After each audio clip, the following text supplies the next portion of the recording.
Informasi lain, saudara, penculik 12 anak di Jakarta dan Bogor mengaku sebagai murid Bahar Smith dan pernah terlibat kasus terorisme. Kepada polisi, tersangka pernah jadi pengawal Bahar Smith saat ditahan di Lapas Gunung Sindur, Bogor. Ada 3 poin penting di sini, 3 sosok penting, Bahar Smith, Refli Harun, dan juga Rizal Afif. Ini tidak sesederhana yang kita bayangkan. Kita tunggu hasil penyidikan pihak kepolisian berikutnya. Kita tunggu pengakuan-pengakuan dari Rizal Afif ini sampai semuanya terbongkar. Karena bagaimanapun kebenaran akan muncul dengan logikanya sendiri.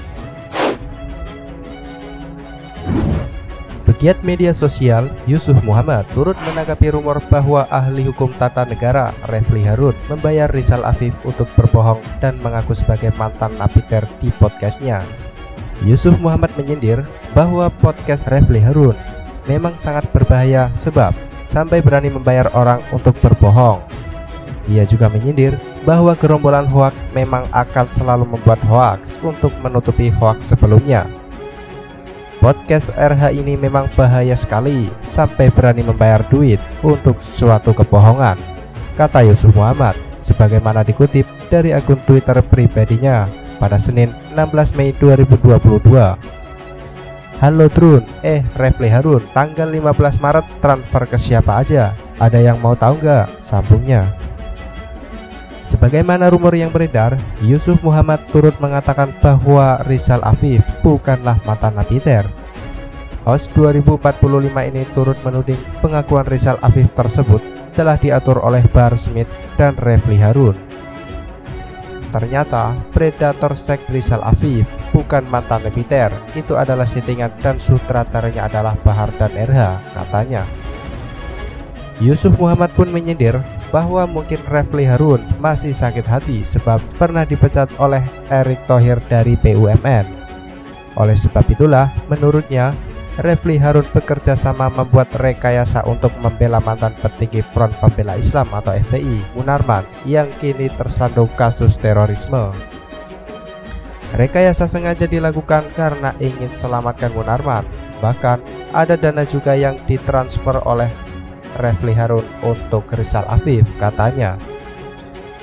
Bersama pernyataannya, Yusuf Muhammad melampirkan gambar bertuliskan informasi soal Refli Harun dan Rizal Afif. Se-Indonesia ditipu, podcastnya Refli Harun hoaks dan berbahaya. Demikian tertulis pada bagian atas gambar tersebut. Rizal Afif bukanlah mantan napiter, demikian tertulis selanjutnya. Dalam gambar tersebut juga dikatakan bahwa Refli Harun adalah sutradara di balik semua hal ini. Dia, Bahar Smith, dan Munarman dalam satu lingkaran. Rizal Afif bukan mantan napi terorisme seperti yang di podcast Refli Harun, demikian tertulis. Ini settingan Bahar Smith. Rizal Afif disuruh mengaku mantan napiter untuk membantu menyelamatkan kasus Munarman. Kalapas Gunung Sindur pun membantah bahwa Rizal Afif bukanlah napi terorisme. Rizal Afif masuk rutan Gunung Sindur karena kasus kerusuhan Bawaslu. Lanjutnya, di sisi lain, Direktur Eksekutif Komite Pemberantasan Mafia Hukum Mu'anas Alaidit menyebut bahwa podcast Refli Harun berisi sampah. Mu'anas Alaidit menilai bahwa siapapun boleh tayang di podcast Refli Harun sepanjang sejalan dengannya dan membenci pemerintah.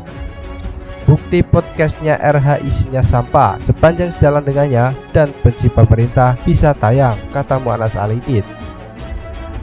Mesti diproses hukum, jangan dibiarkan seperti podcast dengan Suki Nur tempo lalu, sambungnya, sebagaimana dikutip pada Senin 16 Mei 2022. Bersama pernyataannya, Mu'anas Alaidit membagikan berita soal Refli Harun yang buka suara soal podcastnya dengan Abi Rizal Afif. Sebagaimana diketahui, saat ini sedang beredar rumor di media sosial bahwa Refli Harun menjadi pembuat settingan pernyataan palsu Rizal Afif di akun YouTube-nya beberapa bulan lalu. Adapun salah satu pengakuan Rizal Afif adalah bahwa ia merupakan mantan napi narapidana terorisme. Namun, dari hasil pemeriksaan polisi, Rizal Afif ternyata menyampaikan keterangan palsu. kepolisian memastikan Rizal adalah buruh harian lepas di Depok dan tidak pernah menjadi mantan napi terorisme kasus bom Sarinah. Terkait tudingan yang beredar, Refli Harun mengatakan tidak mengenali Rizal Afif sebelumnya. Ia mengaku diperkenalkan dengan Rizal oleh Dewa Buto Adi yang merupakan mantan gitaris band di Bali.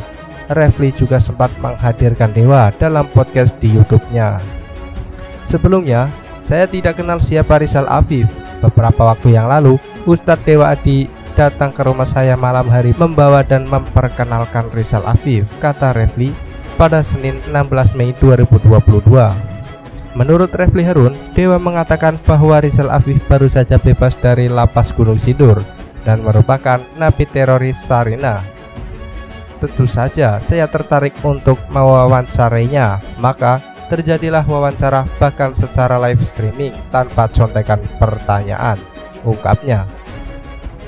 Ini wawancara podcast Refli Harun dengan Rizal di akun YouTube Refli pada 9 Februari 2022 telah dicabut. Refli menyebut pernyataan Rizal telah mendapat bantahan dari banyak pihak sehingga ia merasa wawancara itu tidak layak terus ditayangkan. Kalau ikutin naluri pemasaran, harusnya saya biarkan. Pasti lebih banyak lagi yang menonton. Tapi kan itu tidak bertanggung jawab karena menyebarkan info yang belakangan dibantah pihak-pihak lain, ujar Refli Harun. Polres Metro Jakarta Selatan berhasil menangkap pelaku penculikan 4 anak di kawasan Senayan, Jakarta Pusat. Salah seorang tersangka penculikan 12 anak yang ditangkap itu mengaku sebagai mantan napi terorisme. Dia mengaku ditangkap oleh Densus 88 dan dia terlibat pelatihan teroris Poso. Dan dia juga pernah mengakui itu ketika dia diundang dalam podcastnya Refli Harun. Dia mengaku muridnya Bahar Smith. Dari mana anak ini? 12 anak menjadi korban penculikan dengan pelaku AR. Belasan anak yang diculik berasal dari Jakarta, Tangerang, dan Bogor.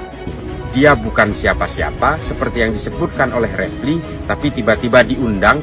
Satu hal yang penting yang dia akui adalah dia tidak menemukan Munarman dalam jaringan teroris. Dia membela Munarman, dia mempertegas bahwa Munarman bukan teroris. Berdasarkan pemeriksaan, pelaku ternyata pernah terlibat beragam kasus hukum. Di antaranya membakar rumah istri almarhum Ustadz Jeffrey Al-Bukhari pada tahun 2014 silam. AR juga pelaku rekrutmen dalam kasus teror bom Sarinah. Ini ada dua benang merah yang mesti kita lihat. Dia mengaku sebagai mantan napi teroris kepada Refli Harun, dan ketika dia tertangkap akibat kasus penculikan anak, dia juga mengaku sebagai mantan napi teroris. Padahal dari catatan Densus tidak ada nama ini sebagai mantan teroris. Dan juga dari catatan Lapas Gunung Sindur, orang ini tidak pernah tercatat sebagai napi teroris.